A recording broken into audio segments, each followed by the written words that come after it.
Hi, it's Andy, and today I'm bringing you my March wrap-up.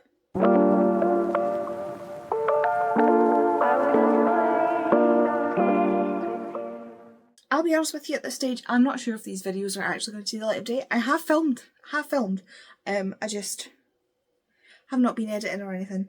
And I would normally not film like this, but this is what we're working with because I need to get these books on the shelves because I'm about to rearrange my library. Whether that's a good idea or not, we don't know.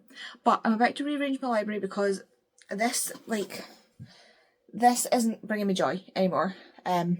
This is bringing me joy. This is fairly fine, but there's another book that's going to go in there, so I need to make space. And this just, so I've got like a romance, and then historical and fantasy mixed in, and I want to put these next to each other because they're the same height, but like I need to do something about the shelves. I need to do something, and my Elsie Silver shelf is now overflowing, so I need to do something about that. Like I need to rearrange. Anyway, so I need to get these books on the shelves, which means I need to tell you about them. So here we go. So first, as always, I will start by telling you about the books that I DNF'd, and then I'll go on to the books that I actually read in full. So the first thing I DNF'd, unfortunately, was an ARC that I received, and that is A Fate Forged in Fire by Hazel McBride. I got this as an ARC on NetGalley because it is a Scottish author writing dragon mythology based on, a dragon book based on Gaelic mythology and Gaelic stuff, which sounds right up my alley. Like that was one of the things that I liked about, well, one of the things that once I learned about it in Fourth Wing, I really liked, other than the fact that she butchered it and bastardised it and then threw herself in a big hole because she was like, oh well, it doesn't really matter, and then yeah.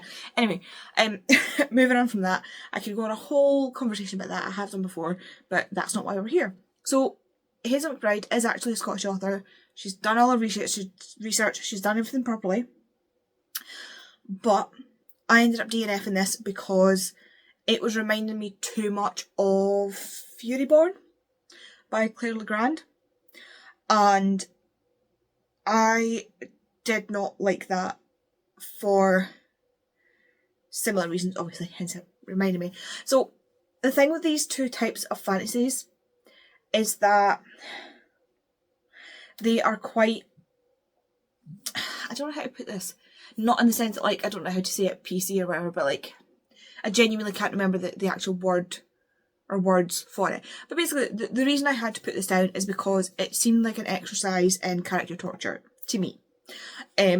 I don't read fantasy much. Like the fantasy I've got, you will see in the category of cozy fantasy or magical realism with historical fiction. Again, I'm just referencing these books here. I don't like a lot of, like, I don't know what it is. I've gotten a lot more sensitive over the past few years, but I don't like certain things in books where I just end up feeling really anxious and sick, and like it was, from what I read was well written. It seemed like it was building up, the world was understandable, like everything else about it I was really enjoying, but it just got to a bit where I was in constant, like, I constantly felt sick because of the danger or the type of danger that the main character was in, or the like potential for that danger. And it's just it was the same with reading Poison Study. Like I had to kind of push through bits of that, knowing that it wasn't like, it was only like a little bit, whereas this was like a good chunk of it. I actually like IDRF like when there was still quite a lot left, but like, this was a good chunk of it where there was constantly the threat of sexual violence, and I just could not bring myself to read it. I can deal with a lot of physical violence, like, but for some reason I'm just in these fantasy settings where your character is so helpless, I'm just not liking it. And not that anybody likes it, but like there are books that I've read before, multiple books that probably have that violence in it, that type of violence, but your character is in a position to fight back. And it's when the character's not in a position to fight back that I then start to just need to step back from it. So that's kind of, so if you're going to read it, like, just bear in mind there's that. it didn't happen. Like, if you want to ask about triggers so far, I can help you. But like I said, it was also reminding me of Furyborn. Like, there was a bit in Furyborn, something that happened that made me feel sick to my stomach, and I wish I'd never read that book, because I just couldn't handle that particular bit of the book. So yeah. Other than that, like, if you like Fourth Wing, if you like Furyborn, if you like fantasies like that, where a queen is trying to, I don't even tell you what it was about. So basically there's this, it was a matriarchal society with a queendom, and then this religious sect have come in. Well, this, there was no female heir, so the male heir took over, and then there's a female heir being born to like a secret, kind of like, I think Game of Thrones, where like, I can't remember her name. Khaleesi's her title, but I can't remember her name. Anyway, she, like, so she's like been hidden all these years. So kind of like, also like the one Erica Johansson books, I can't remember what they're called, but they're down there. Where like she's been hidden until like the prime time to take over, but then that goes wrong, and then there's dragons, and she wants to bond to a dragon, but then there's this, like, there's no female dragons, and there's a whole thing with the dragons being born, and then there's this like feared powerful dragon on the island somewhere else, and it's a whole, like, I genuinely think fantasy readers will love this. I'm just not attuned to reading fantasy. Everything, like, I'm just not a fantasy reader. I keep trying, and I will find bits here and there that I enjoy, but this one was not for me. But it wasn't because it was a bad book, it was just because it was not for me. I spent way longer on that than I meant to. Anyway, next I DNF'd a Lady Scheme. I can't remember who that's by, I'm very sorry, I'll put a picture up there. That was my Kindle pick out of that jar. Like I say, I picked a lot of these on Stuff Your Kindle Days to give authors boosts in sales numbers. A lot of them I'm not going to like. I found this really formulaic. I was bored very, very quickly, and I just didn't care about the characters. I could not care about them at all, so I DNF'd it. And the last thing I DNF'd was The Country of Others by Leila Samani. Yes, I have 2 copies of this. This one is signed. I did, however, get it in an Oxfam. This I got in a blind date with a book from Toppings. So these are translated. This is a translated fiction about someone who goes, after World War II, she moves from France. So, right, okay. During World War II, this main character met a black soldier from Morocco who she fell in love with, and they ended up getting married, and he was like, oh, I'll take you back to my family, like, estate, and blah, blah, blah, blah. She gets there, it's not what she was expecting. Like, there's no running water, there's no, like, it's a farm with very basic necessities, and his mother hates her, and it's just, it's not the life she was expecting. There's a mystery going on.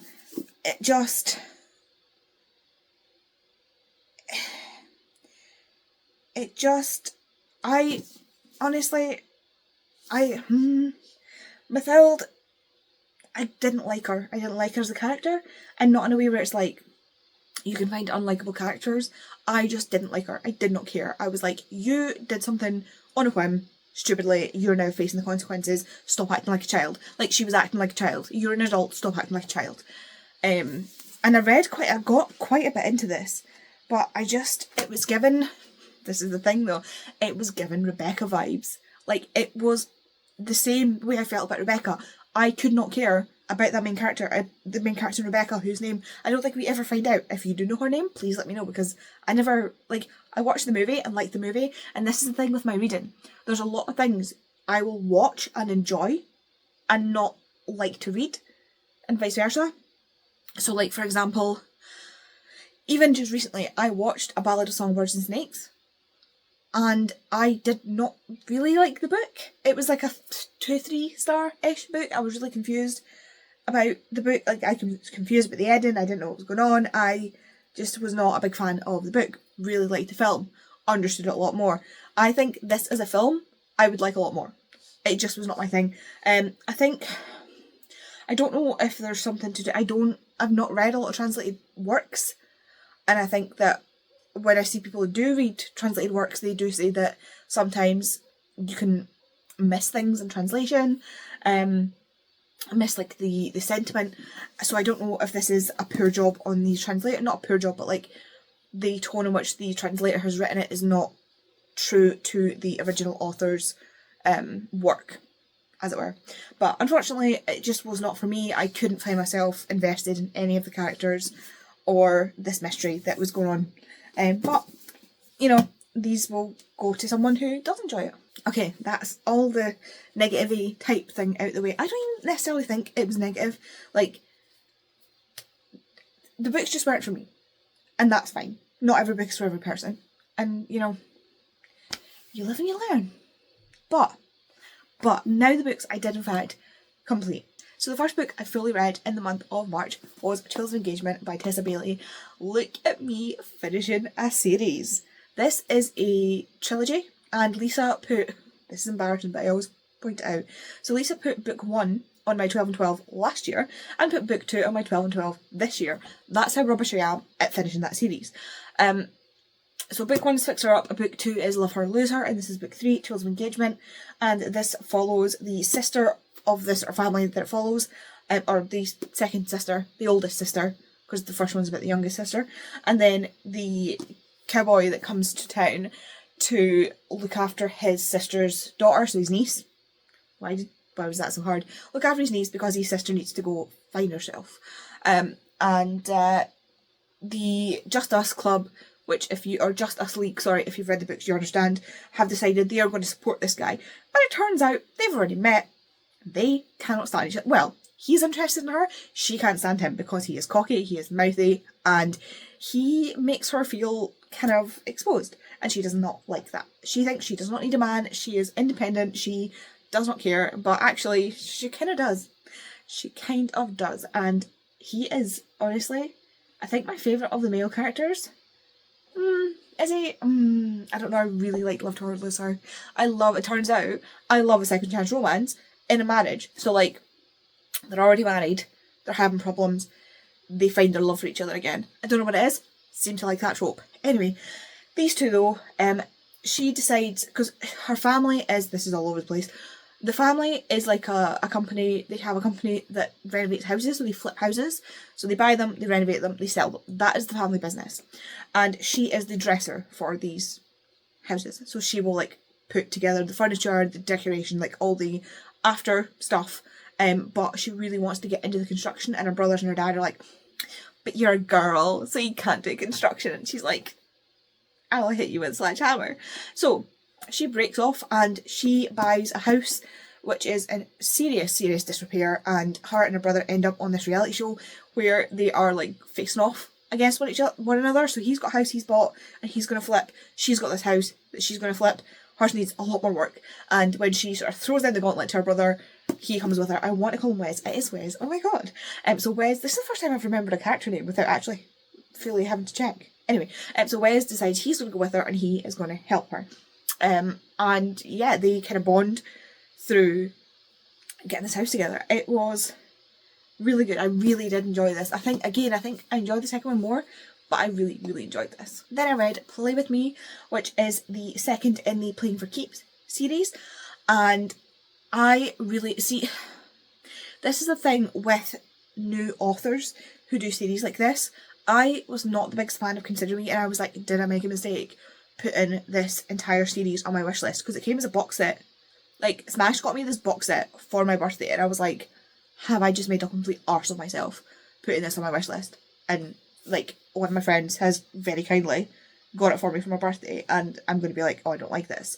But because the character in Consider Me, he was really, who he becomes afterwards though, obsessed. So this is another player on the team, so this is a hockey romance series, and this follows Garrett, who is the sort of notorious playboy of the team, or after his captain, who's in the first one, and the captain's sister, and it is like best friend's sister, brother's best friend, whatever the trope is, and I love this. She literally, they live in the same building? Yeah, they live in the same building, and her brother's like, oh, will you look after her? And he's like, yeah, sure. And they end up like Oh, I love this. I'm loving this series. I'm not gonna lie to you. At this point, as I'm filming this, I finished this series because I just binged the rest of them, in between other things. I am really loving these characters. I'm loving seeing the other characters. It's so interwoven with the other characters from other books, and you really get to know the cast as a full sort of group, and the group dynamics and the way they play off each other and the way they're written is just fantastic. I really think Consider Me was a bit of a bump, but if it's the first thing you write in, of course it's going to be a bit of a bump. But this was, and they just continue to get better. They just continue to get better. And I'm not doing a very good job at all, but the conversations that are had in this, like, I don't want to say too much, but if you're considering reading the series, I definitely recommend it. I do think, however, well, to be fair, it might be personal opinion. To me, Consider Me is not the best book, but that is because the male main character is the type of character that I'm not particularly enamoured with. So he's a complete dick. He gets told no and is relentless to be told yes, like, and not in a cutesy kind of way, like in a really quite invasive way. I don't like that. Some people like that, so it might just be a personal thing, but once they are together, like, he is just like, he goes from like playboy to one woman man, and he is like, he completely flips 180. Like, his character is so, but there's like trauma with the siblings and their family, and there's a whole thing, and there's a character called Hank who's in it, and he is my favourite. He's like a 70, 80 something year old man that's just befriended this family because of their trauma. Yeah, I love this series. I really, really love this series. But yeah, this is book 2. I might as well tell you about book 3 while I'm on the subject. So this is book 3. This is Unravel Me, and this follows Adam and Rosie, and when I tell you, this book made me weep. I filmed a vlog, I think, while I was reading this book. Yes, because it was the last book I read in, no, second to last book I read in March. I wept. Like, there's footage of me in tears reading this book. Because, oh my god. Like, Adam is the ultimate golden retriever anyway. But, like, I love this book. So Rosie is a single mum who has a absolute like, I wouldn't even call him a deadbeat dad, that's too nice. Like, she had a one night stand with someone and she ended up pregnant, and she told him, because she was like, look, this is only fair, I'm keeping the child, so it's only fair that I let you know so you can decide what you want to do. And he decides that he wants to be in the kid's life, but only on his terms, and he is the worst. I actually hate, like, we're not getting into ranting about this guy, but he gets his comeuppance in the best way possible. I love it. But this book had me in floods of tears. Like, I was sobbing at this book. This book just totally, like, hit me right in the feels. So, like I say, Rosie is a single mum, and she meets Adam just by accident, and Adam's been having a little problems where people, like, his ex-girlfriend dated him because he was rich and famous, and all the girls he meets want to date him because he's rich and famous, because he's Adam Lockwood. He is, like, the team goalie, and, you know, they're in it for the money and the notoriety, basically. And yet he meets Rosie, and she doesn't have, like, he's walking his dog. There's 2 dogs in this. 2 dogs. And she's walking a dog from the shelter that she volunteers at. And they literally, when the dogs, like, run, like, his dog literally bowls her over. And they meet, and she has no clue who he is, and he's like, oh my god, a girl who's actually talking to me who doesn't know who I am. And they end up, like, obviously falling for each other, but then there's a whole thing of, like, he needs to tell her that he's rich and famous, and she's got this backstory, like, he doesn't know for a while about the kid. That gets resolved really quickly, and he is, like I say, golden retriever. He's just like, okay, cool, you've got a child. Would he like to come for ice cream? Like, he's not even, I love Adam Lockwood. He is, like, he is so Henry coded as well. Like, if you have read Icebreaker, Wildfire and Daydream, Henry is my favourite character from Daydream, and him and Henry, we got on like a house on fire. Absolutely got on like a house on fire. I love this book so much. This is probably my favourite in the series, and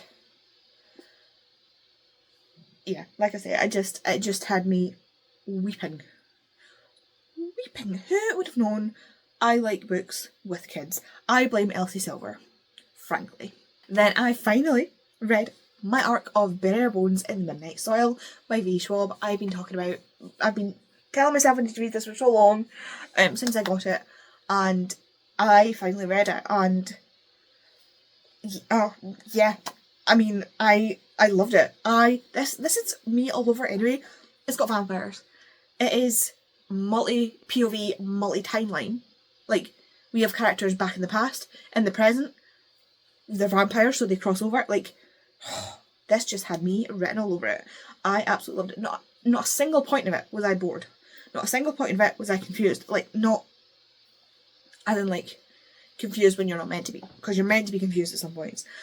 I love this book. It is, it's not my favourite, but it's up there because, like, Dark Shade of Magic will probably always be my favourite. Because, like, of course. But it is definitely I was going to say my favourite or standalones, but I think there's only that and Adela Rue, and that's not that hard because Adela Rue was just fine.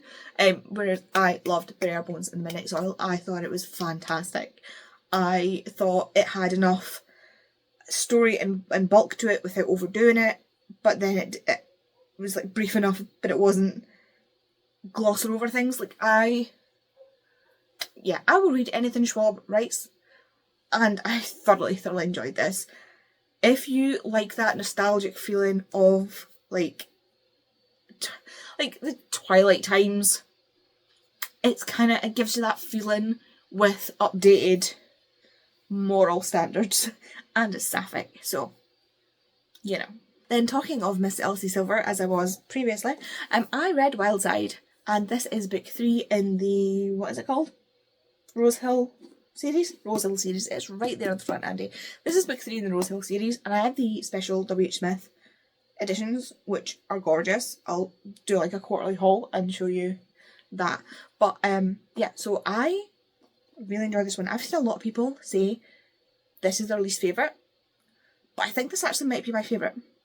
Again, really confused, like I say, like, there's kids in the first two as well, and every single time she does it right. To be fair, the kid in this one isn't in it as much, but he is like a toddler, so he's not as like, the kids in the second one are older, so it's like they're around a lot more. But I really enjoyed this book. So this follows Tabby, which I knew it was going to follow Tabby from book 1. I knew this was going to be Tabby and Reese. I knew it, and I've been looking forward to it for so long. So Tabby's sister, her landlord was Reese, and when Tabby's sister dies, and we know this from book 1, Tabby goes, and obviously she's clearing out the flat and the property and everything, and is looking after her nephew.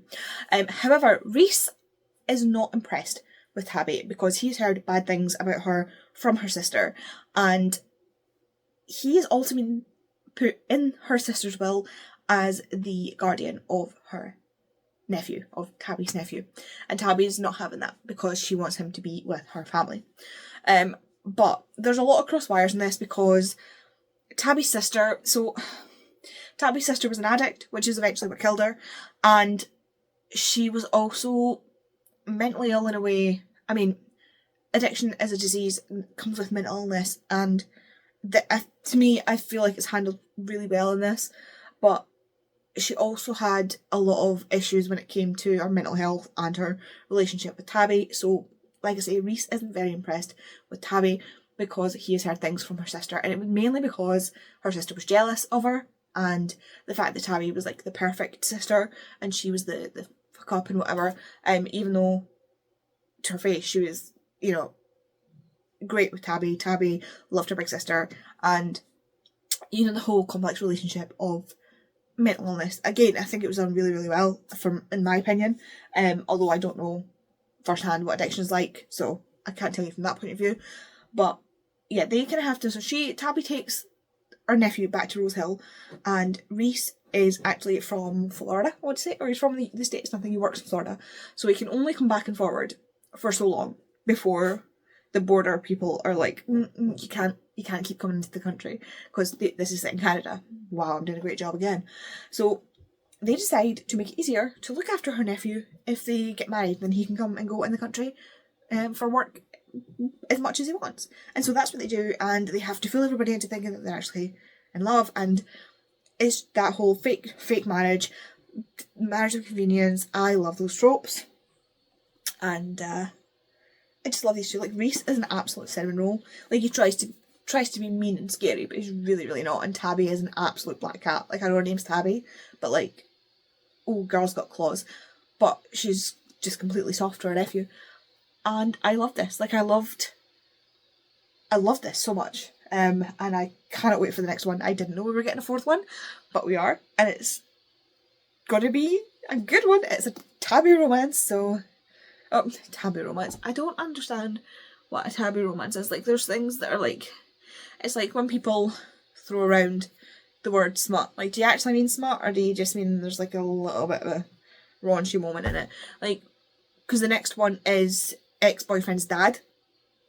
So, like, age gap, ex-boyfriend's dad, like that sort of thing. So, a lot of people probably get their backs up about it, but I, for one, after seeing the characters in this, I'm looking forward to it. And then I read A Mile High by Liz Tomford. This is a series I've seen everywhere. It is the Windy City series, and this is book 1.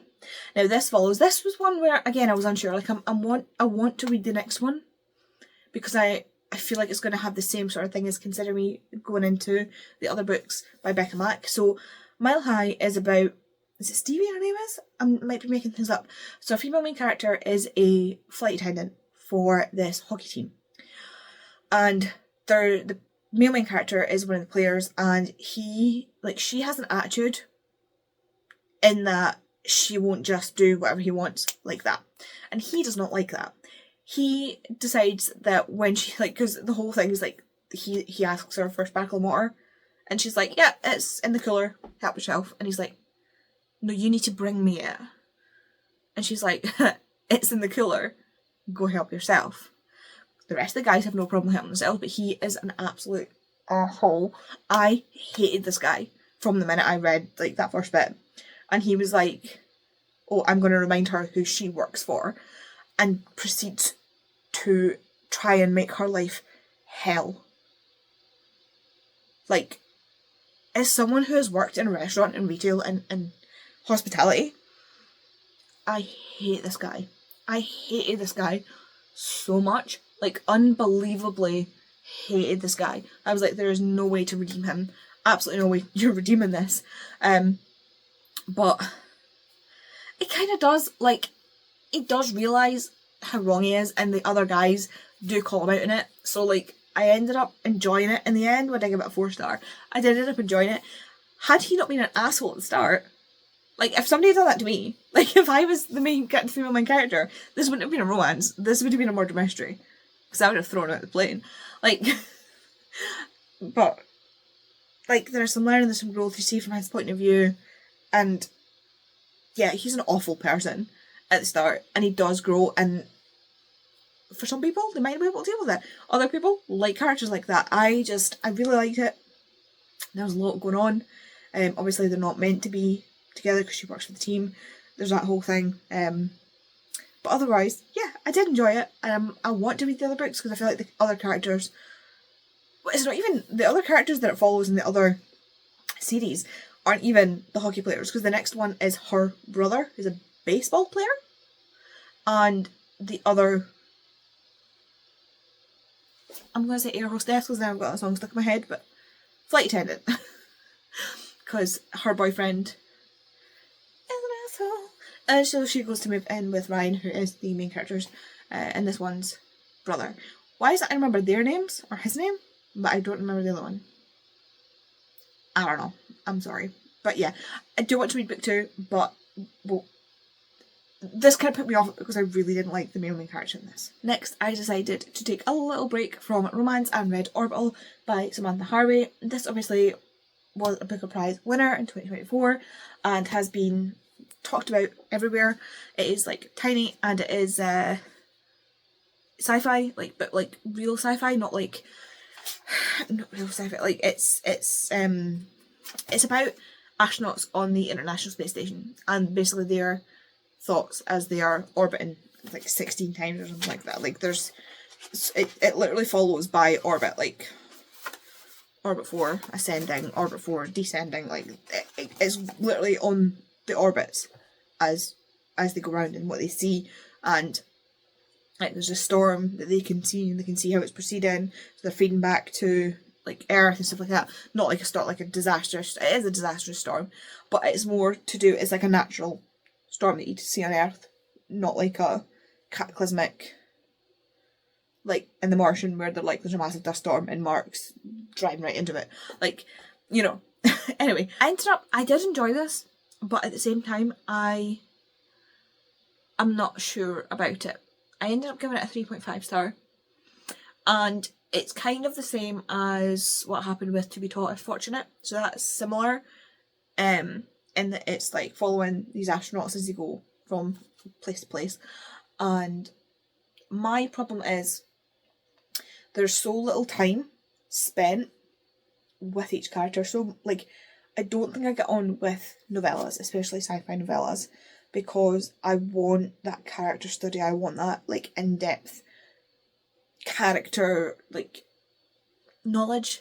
And to me this was just really a snapshot, and I wanted more, which obviously if it was following one person it probably would have done, but it was following like so many people and I was like, wait, who are you again? And there were so many good points in this, but there was just something about it that didn't fit with me. And again, I think that's because it's so short. Again, I love Becca Chambers, but To Be Taught If Fortunate just didn't hit for me, and this also did not hit. It's not bad, it just wasn't exactly what I wanted. Next was a book that I was the most scared to read, in case I didn't like it, and that was James by Percival Everett. And oh boy, was I wrong, and was I surprised. I loved this. This is quite possibly my favourite book of the month. This is a retelling of one of the stories of Huckleberry Finn, as I discovered while Googling while I was reading this. There are more than one Huckleberry Finn books, but it is the Huckleberry Finn ones aren't even like it's like a spin-off of something else, Tom Sawyer. But this is a retelling of the Huckleberry Finn story from the point of view of James, who is the slave that Huckleberry Finn runs away with. So James finds out that he is going to be sold, and so he decides, instead of being separated from his family from being sold, he's going to run away and then find a way to get his family back, or like get back to his family. And so he decides, he runs off to this island, and when he's there he sees Huckleberry and he's like, why did you, like, they're going to think I killed you. And Huckleberry's like, oh that's not good, and so they kind of run away together and they go on this adventure, and he feels really beholden to look after Huckleberry because he's only a child, and they get into shenanigans, and there's a lot of this to do with being a slave. Like, it reminded me in tone of the Underground Railroad. If you've read that and you've read this, hopefully you know what I mean. So there was a lot of discussion about what it's like to be a slave. So even though he could like say he was a free man and whatever, he is captured and sold and treated like less than, and even the white men in this who were criminals and who were really bad people are treated better than him, and he is by all accounts a good person. He just happens to be black and a slave in the South. I'm so not getting into that in this video because I will be here all day. But I just thought this was beautifully written, like lyrically, fantastically well told as a story. You don't need to know the Huckleberry Finn story because I didn't know the Huckleberry Finn story. I googled it and read the plot on Wikipedia while I was reading this, and I was like, I don't want to read the Huckleberry Finn story because I'm more interested in James. Like, there is a bit in the end of this that I think might be, like, I feel like there's probably changes having been made to this, but this has made me want to read whatever I can from Percival Everett because this was absolutely incredible, fantastic. It was Yeah, gripping, incandescent, pure brilliance, thrilling. Yep. Love it. Honestly, if you're unsure, give it a go. Percival Everett's writing style is so easy to read and so beautiful, and just I really like. There was no point in this where I was bored, even when exciting things weren't happening. I just was loving being, and that's what I was saying about Orbital. We spend all this time with James, in James's head, seeing things from James's perspective, getting to know him as a person, as a character, and that to me was far more valuable than jumping to 6 or 7 different characters. I love this. This was definitely my favourite of the month, and I'm so excited to read more from Percival Everett. Next, I read The Study of Magic by Maria V. Snyder. This is the book for the Chronicles of Excevion that I'm hosting with Tori, and it is the second to last book, guys. It is the second to last book. There's only Study of Fire left, and then I'm done. I'm done with the whole series. We have read the whole series. And I can't believe we're there already. Like, I can't believe we've finished it. We need to do the live show, but I finished. Like, we're almost finished it. So this is the trilogy that Maria has done, going back to the first 3 books and doing them from Valak's point of view. And so far, like, the first one, I was like, yeah, okay, it's fine. There was, like, bits where I thought it jumped over some things, but this one was a lot more in depth, and this one I really enjoyed. Like, there's so much of Study of Magic where Valak is not there. Like, it is all Yelena. And so this following Valak and getting to see what he's doing and getting to know the Power Twins more, and the characters that, like, you love from the other series but you don't get to see as much. It was just so nice. Like, this is what I wanted. This is what I wanted from the first one. And I cannot wait to read Study of Fire, but that'll be over. So this, oh god, the series, what? Here we go again. You've probably heard it a million times. The series initially, it follows Yelena, who's in the dungeons of the commander's castle, and she is there because she killed one of the general's sons, and she is to be put to death. But the rules are that the next person to be put to death, when the food taster dies, becomes the next food taster, or is offered the job of the next food taster. And so Yelena is not dumb. She is like, I want to live, and so she takes the job of the food taster for the commander, and is thrown into this world that is so much more complex than she ever realised. She meets Valak, who is the commander's right-hand man, his assassin, his head of security, and they fall in love. But there are dangers afoot because Yelena is not everything that she seems. And yeah, I've probably told this a million different ways, but I really am enjoying this series. I'm so enjoying.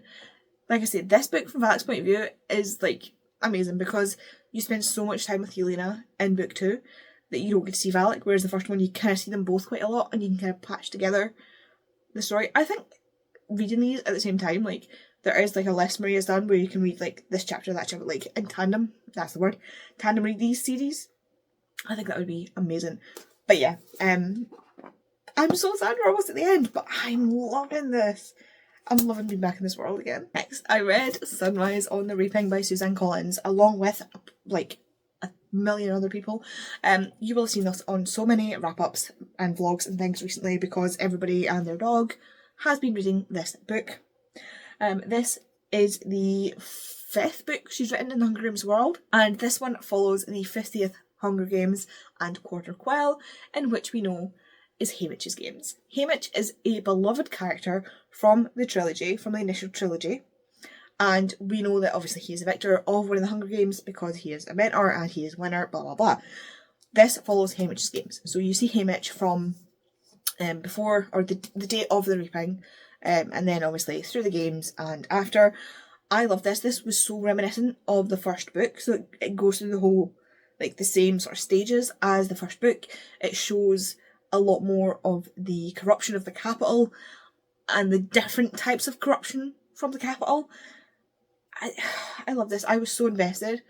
I obviously, like, I think it helped that I didn't reread the first 3 before going into this, because in the second book, because it is a Quarter Quell, in Catching Fire. In Catching Fire, they're doing another Quarter Quell because it's the 75th Hunger Games, and they watch Haymitch's games because they watch all of the victors' games that could possibly be put on, that have been pulled, to see how they won, what the techniques were, what they were like, and in the process they decide to watch Hamish's games, so it tells you basically what happens in Hamish's games, but there's so much you don't know behind the scenes that's happening. So you do, obviously, it goes through Hamish's games again, and I think a lot of people are struggling, like having a little bit of a because they were seeing, like, they just read it and then they reread it and they're like, this is the same thing. But having not read it for a while, I love this, and even then I still would have loved it because this goes in depth. Like I say, you see things in this that you don't know are happening when you're just watching the tape. The way it's edited, the way it's put together, the things that happen, in what order, and things like that. And I love this. I was so invested in this, and I'm so glad that Suzanne Collins is back to writing. Like, I think there's meant to be another one, and I'm hoping that it's Finnick, and I'm also hoping that it's not Finnick. Like, I would read Joanna, I would read Finnick, I would read Beatty and Wirus and Mags, and yeah, I would read so many of these games. So many of these games, but Joanna, come on. Joanna would make a great main character. I love her. Absolutely. Anyway, back to Hamish.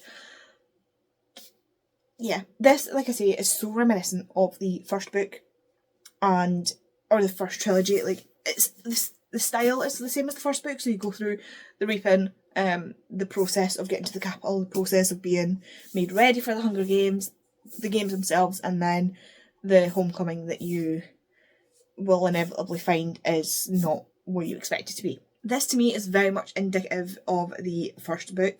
Like, you get the same sort of structure, I think, from memory of the books, but the differences are also very stark. And I think this feels a bit more mature than the first book. Like, not in the sense of, like, what happens, because that is psychological warfare. But in this book, Hamish seems a lot less naive than Katniss does. And just seeing how Hamish became who he is in the other trilogy is just, I just loved it so much. And yeah, I loved it. And the fact that people are reading this and are saying, one, that books aren't political, and two, are still not understanding that Suzanne Collins is beating you over the head with what's happening in today's world. If you're not getting that, you need to just go back to school. Please, get some kind of education. Like, just Google something. Like, just get out of your echo chamber, because reading is political, books are political, it always has been, it always will be, and like, literally, Miss Suzanne Collins is beating you over the head with it and you're still missing it. So, yeah. Then I read The Society of Unknowable Objects. This is the second book by Gareth Brown, and I got this as an ARC, which, by the way, I was so excited about. I really enjoyed the Book of Doors. It's his Book of Doors is his debut, and I've actually met Gareth Brown. He was in conversation with AJ West. Where's AJ's book? AJ's book is here. AJ West wrote Spirit Engineer and the Betrayal of Thomas True, and it was the Betrayal of Thomas True event that I met Gareth Brown, because he was the one doing the interview, and I got the Book of Doors when I was there, and he signed it and personalised it and things like that, and I really, really enjoyed it. It's the type of fantasy and magical realism books that I enjoy, that I can get into. It's in our world and stuff is happening.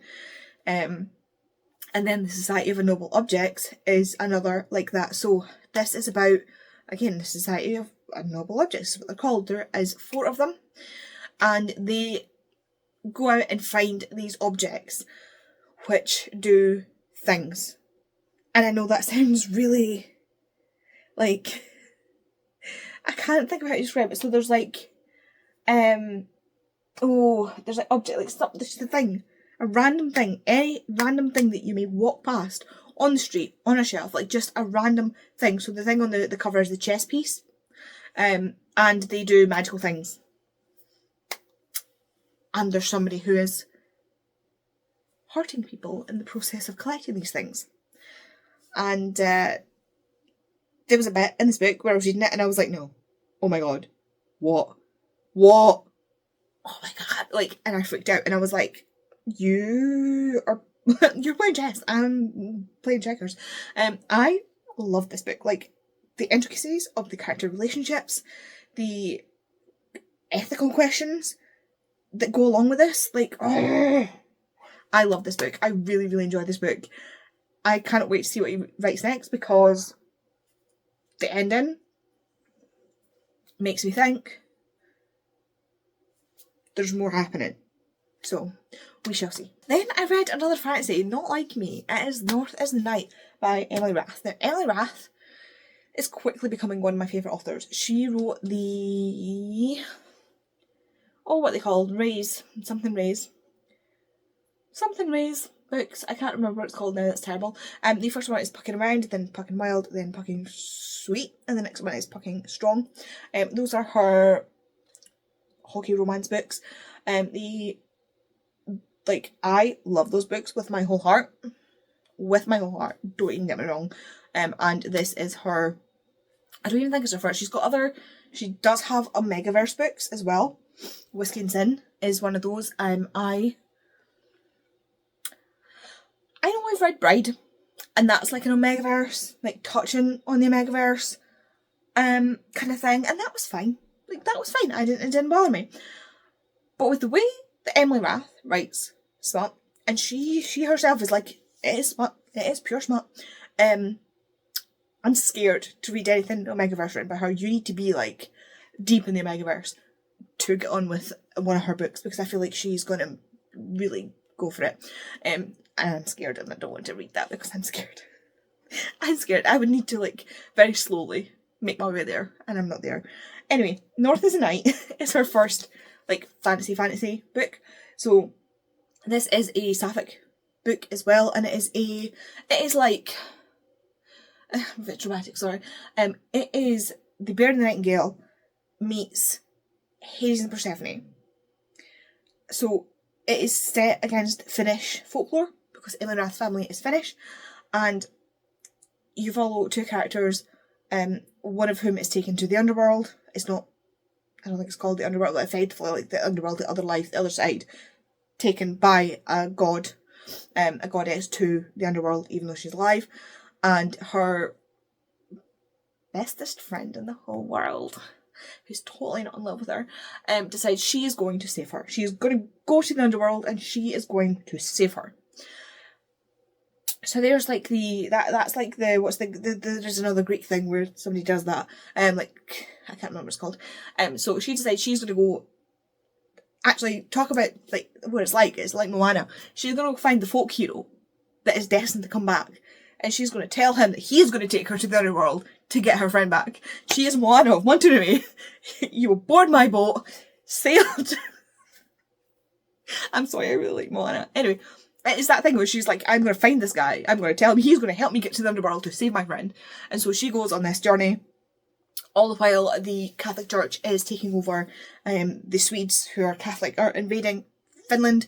And they are trying to convert people by coercion or by fear or by death to Christianity, and the old gods are in danger because of that, and the old gods do not like that. Now, on the flip side, you follow her friend. I can't remember either of these characters. That is absolutely terrible. So she has been taken by this goddess to the underworld, where she is put in a situation that is constantly life or death. She's in some sort of competition, but she doesn't know she's in a sort of competition, but then they're not sure what kind of competition. It's a whole Hunger Games-esque mess. It's not even Hunger Games, because like they're trying to save each other, but at the same time they don't know what's going to happen. They don't know who they can trust. The goddess that rules the underworld is insane, and the thing is, she is the goddess of chaos, and like chaos and death. Not chaos and death, chaos in death. Like, she's the chaotic side of death, and the god who is normally presides over the underworld realm is missing. I love this book. There's so much Finnish mythology in it, and again, like, it's that way of the Bear and the Nightingale, where like there's the old gods and the new gods coming in, or the new god coming in, and the lack of sort of offerings and stuff to the gods is affecting them. And this book is so complex, yet so understandable, and I love it. Like, literally, Emily Rath does so much research, so much work, and she puts so much into her books, and I will read almost anything she writes, even. Almost anything, because like I say, I'm not getting into that Megaverse stuff, because I am a scaredy cat. But this, if you like fantasy, if you like The Bear and the Nightingale, or that trilogy, it's more Bear and the Nightingale than is the rest of it, but bookended kind of. If you like The Bear and the Nightingale, if you like Moana, if you like Sapphic fantasy, what else did I say it was like? Hades and Persephone, like that sort of thing. I'm telling you, you're gonna like this. It is wonderfully done, and I'm so excited to read South is the Sea, which is the second book, and it's a duology, so it's not a big series. There's only 2 books. And currently, Emily Rath is under blast online for checks notes, sticking up for people and their human rights. So because Emily Rath has come out and said that she is like against all of these things that are happening where people's rights are being taken away and people are in danger, like she herself fled Florida with her, she's a queer author, I think her son is disabled, I can't remember, so they fled Florida because it is a very dangerous state for them to be in right now. They've gone up to the Pacific Northwest because she did not feel safe. And she has been very outspoken. Like she's got 2 PhDs. She has 2 PhDs. She is Dr. Emily Rath. But because she is standing up for LGBTQ plus people, because she's standing up for ethnic minorities, because she's standing up for people's rights, she's getting blasted. So do me a favour and pick up her work. And then I read Written in the Stars, which was my 12 and 12 pick for this month. It was Becca's pick, and this is a sapphic romance about, it's like a grumpy sunshine, grumpy sunshine, fake dating kind of book. So our female main character, there's female main characters. One character is like a, not hippy dippy, but like she believes in astrology and actually has a whole ass job around astrology. And the other one, who's the sister of her boss, somebody she's working with, not her boss, is really does not believe in things like that and actually is very rude about it. And they go on a blind date because her brother's like, I think you two would get along so well, and it goes disastrously from like page 1. It is awful. But because her brother will not stop nipping at her to date someone, she asks her, look, can we just say we're dating and then he'll get off my back, I can get some peace, it'll be great. And so they decide to fake date, and then they realise they're going to actually have to look like they're dating. But they end up kind of getting along, obviously, as fake dating always goes. It's so opposites attract, like seeing how you can, like, even though they're so opposite, they do actually have a lot in common, and their ethos can weave together to make sense. At the end of the day, I ended up, this is not my favourite. Again, I think the second one and onwards is probably going to be better. I gave this a 3-star. I just found the writing style, not even the writing style, there was just something, and I can't put my finger on it. I know that this character annoyed me. She annoyed me. I did not like her. And it was a bit like, it jumped a bit too quickly through certain situations for my liking. Like they literally went, it was like decisions were made and things happened so quickly, like there was this is what I was saying about the study of poisons. Like there was, things went from like A to C, and I was like, what happened? Where's the middle point? And just, for me, I felt like she was trying to cram too much into the book. And so it dimmed my enjoyment just a little bit, but the characters felt real, it was easy enough to read. Like, again, not a bad book, but it just wasn't my favourite, unfortunately. But I am excited to continue the series. And next, I started my reread of the Southern Vampire Mysteries, or you may know them as the Sookie Stackhouse books, or you may know them as the True Blood books. Either way, it is the same series. It is the series that is the inspiration behind True Blood. And the first one is Dead Until Dark. This introduces us to Sookie and Bill and Eric and Pam and all the characters you know and love. This, to me, is, again, such an example of trust the process, because this first book is so very much always that it's the first book, and she's not quite got a rhythm yet. She's not quite, like, this to me is the worst book in the series. And ironically, I think my favourite book in the series is the second one, which is Living Dead in Dallas, which I love saying, Living Dead in Dallas. Like, these books only continue to get stronger in my opinion, probably up until a point. I think there's a point at the end where I'm like, where are you going with this? But rereading this was so funny. Like, I've never liked Bill. If Bill has no haters, I am dead. Like, the whole way through this book, I was like, my guy, you are a waving red flag.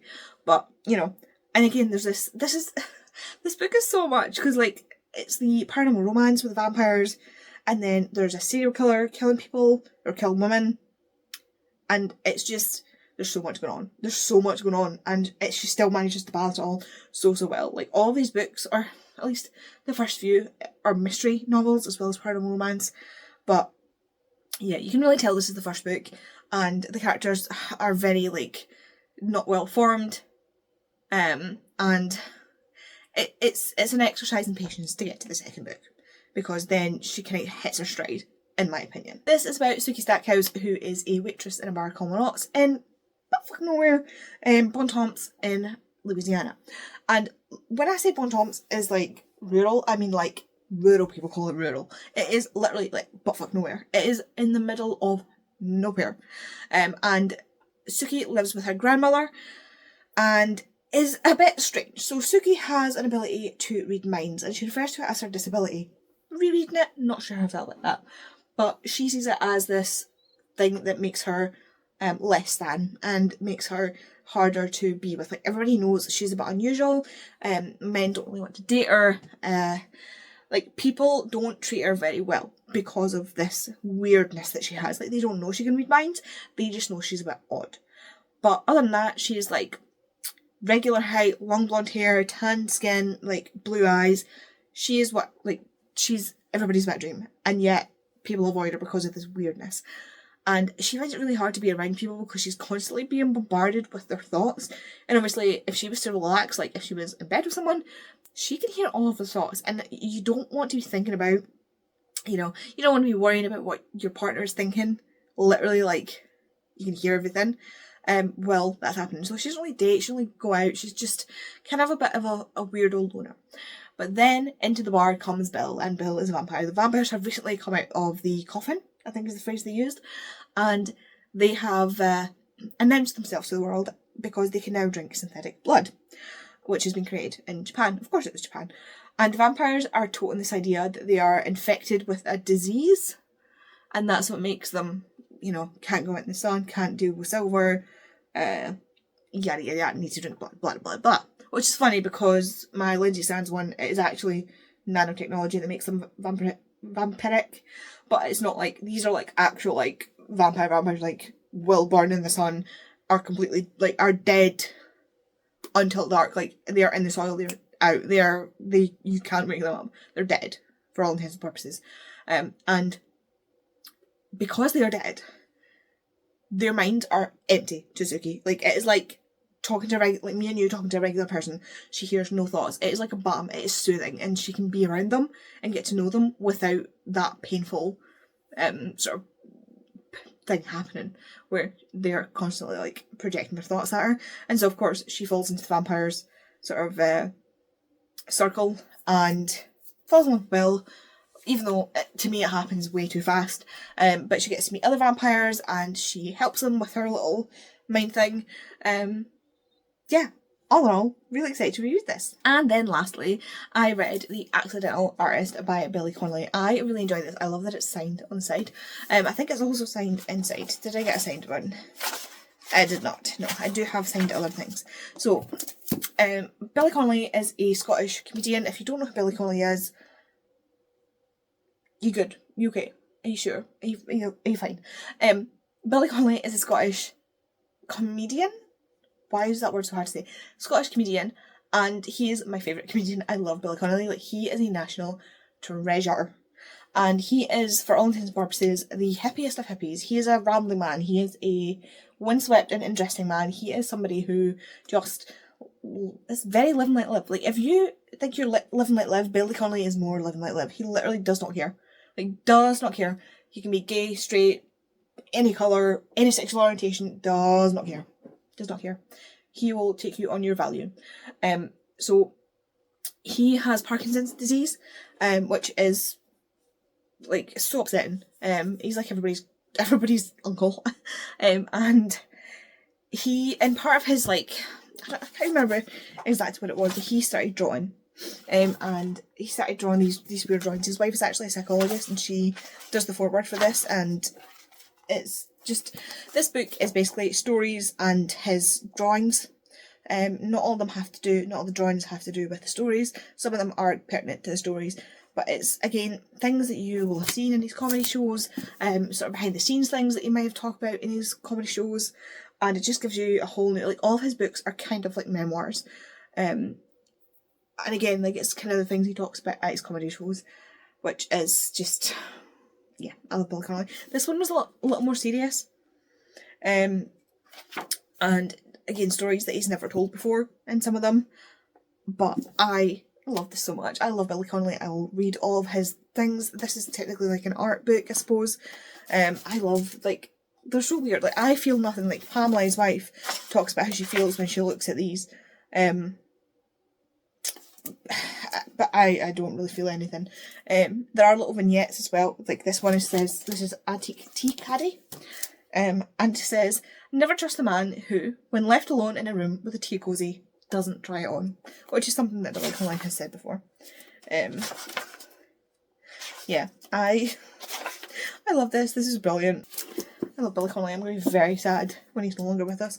And, like, the man is in his 70s. He's not going to be with us forever. Hopefully he's with us for a decently long time from now. There we go. Those are the books that I read in March. I'm very happy with that. That's 15 books, even though I DNF'd a few. But what I did read, I really, really enjoyed. And the series that I started, I'm really looking forward to continuing with. So overall, March so far has been, I think, my best reading month. We're only a few months into the year, so we'll hold off. But so far, I'm really, really happy with what I've read. Anyway, I'm going to go. This is probably a really long video, and it's going to be a bitch to edit, so thanks for that, filming Andy. Thanks so much for watching. If you want to let me know what you were here, if you leave me some kind of Scottish emoji for Billy Connolly. I love Billy Connolly so much. And I will see you in the next video. Bye!